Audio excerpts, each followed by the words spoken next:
Hello, everybody. What are you feeling right now? That was an unexpected question, right? Well, we are here on day 23 of our 30 days, 30 tip challenge on burnout. And today we're talking about feelings. And how is feelings connected with burnout? Well, actually, sometimes when we go through a burnout, we are not so much in touch with our feelings, or maybe we're confused with our feelings, or maybe there's an overwhelming amount of feelings that we're having and we cannot actually disentangle them and understand what we're feeling and why. Or, as we have discussed in the previous video about burnout, we go into an apathy, no feeling at all. We're not feeling anything. We are numb. So, of course, it's important to talk about feelings, and it's very related with burnout. So, today, what I'm going to talk to you about is how we can understand about our feelings better. What are 4 questions that can help us understand feelings better? My name is Vasi Sarandopoulou, and I'm a psychologist and the founder of Anti-Loneliness. So, question number 1, what is it that I'm feeling? The first question is what?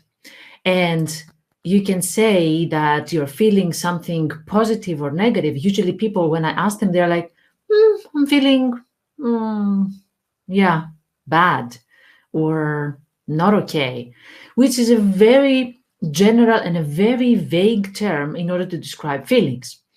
So in order to help you with that, I'm going to share with you in the comments the wheel of emotion, so that you can find actually the emotional vocabulary that you need in order to describe what you're feeling.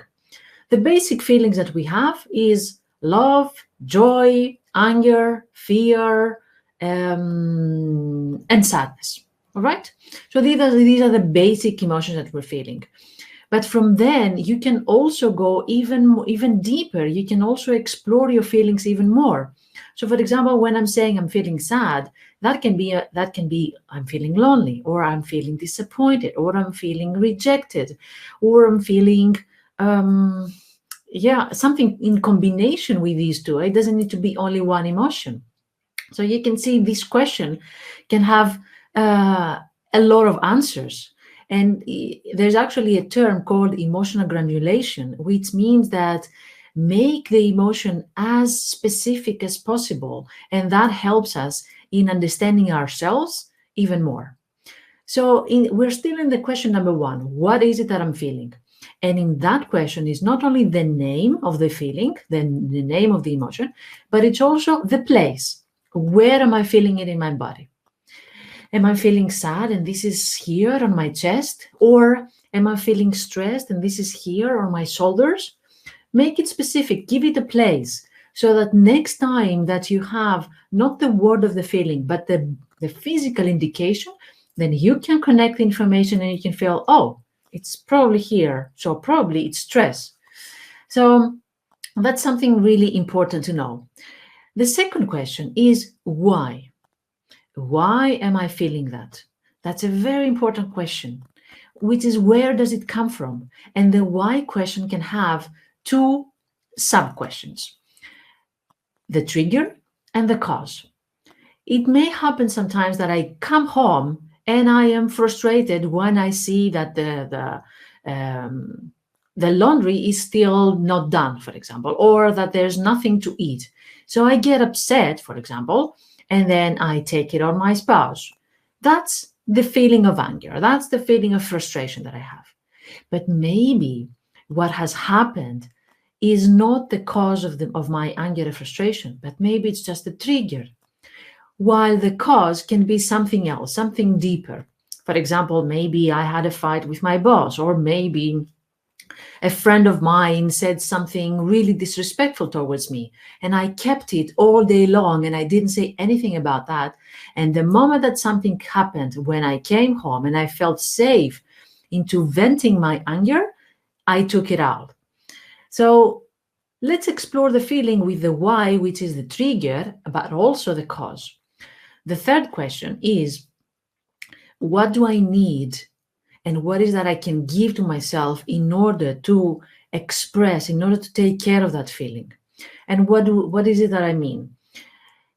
not what is it that I need in order to take that feeling away, but how can I take care of myself when I'm feeling that feeling? For example, if I'm feeling sad, what is it that makes me feel open to express that sadness? For example, someone, prefers to go out for a walk. Somebody prefers to watch a sad movie and let the tears come out. Or somebody prefers to go to sleep or not to talk to anybody. Or somebody else actually wants to talk to somebody else and wants the connection, wants to take out the sadness. So what is it that you want to, what do you want to do? What's the best way to express your feeling? And the fourth question, which is the last question, is what do you want other people to do when you are having that feeling? So, for example, when I am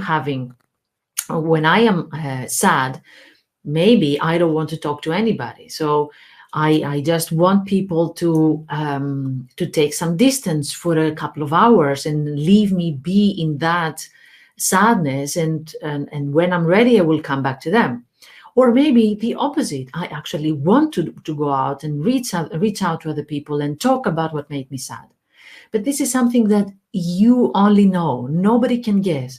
And usually when people don't have this valuable knowledge about how to take care of our feelings, they usually do stuff that we don't need.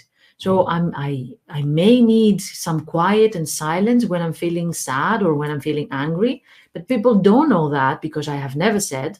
And they're doing the opposite. Or, for example, they are pushing me to say, they're pushing me to talk, or they're invading in my personal space, personal room, let's say, and they're asking all the questions. And then that makes it even worse. So, what am I feeling? Name and place in our body. 2, why am I feeling it? Trigger and cause. 3, what do I need? What do I need to give to myself? 3, what do I need from others? 4, what do I need from others? These are the 4 questions that they can help you in the first place realize your feeling and give it a name. And why is this useful? Because we get to know ourselves. If we know our feelings, we get to know ourselves. So, and if we get to know ourselves, we're actually more in control. We're feeling more confident. We're feeling that we're more responsible about what happens in our life. And also that helps relationships. Other people also know what to do with us. So it has multiple benefits. How about you try these 4 questions and let me know how this works for you. Thank you for being here today. And it's day 23 of our 30 days, 30 tips challenge. And tomorrow we will be back here together to talk about burnout again and give you helpful tips. Thank you very much. Take good care of yourself. Have a nice day.